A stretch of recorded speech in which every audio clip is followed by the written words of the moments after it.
Willkommen zu unseren Smart Data Stories. Ist es nicht schwierig, ein solches Schiff zu steuern? Und ist es nicht noch schwieriger, einen Fußball- oder einen Eishockeyverein zu steuern?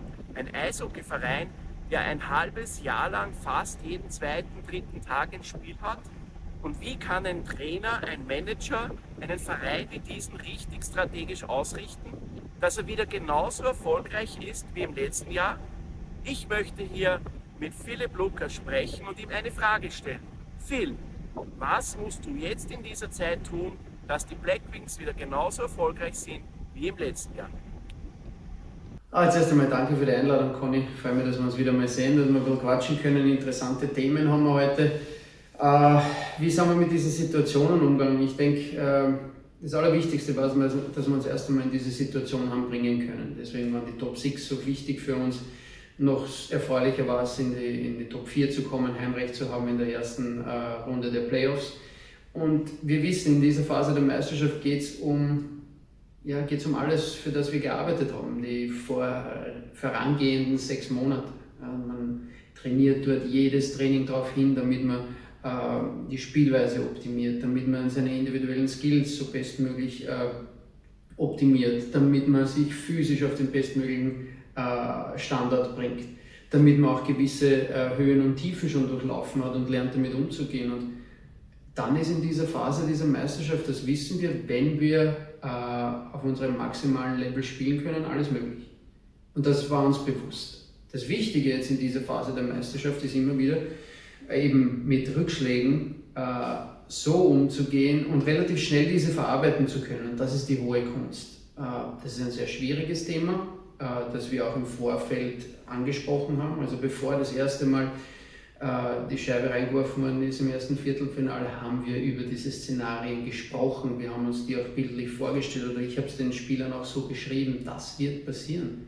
Unser Kopf wird Sachen zu uns sagen, die wir lernen müssen zu ignorieren, weil 2 Tage später geht es wieder weiter.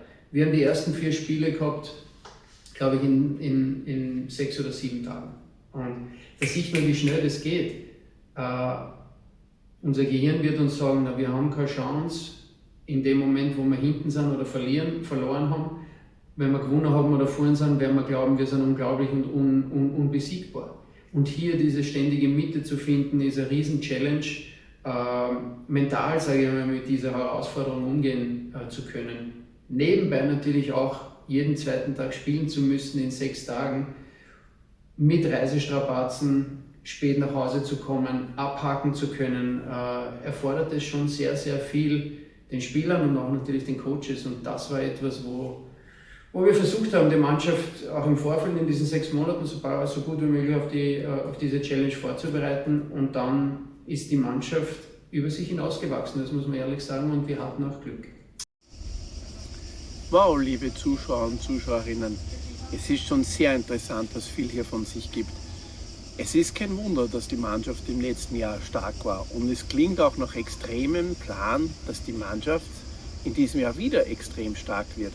Hier sieht man, hier hört man Führung, Kommunikation, klare Ziele, also alles, was man für den Erfolg braucht. Und ich sage es ehrlich, ich habe noch viele andere Fragen gestellt, nämlich wo er glaubt, dass seine Arbeit und die Arbeit seiner Trainer unterschiedlich zu den anderen Vereinen ist, warum man hier einen massiven Vorteil geholt hat. Bleibt einfach dran. Und wie ich immer sage, mögen die Daten mit euch sein. Mögen die Daten mit dir sein.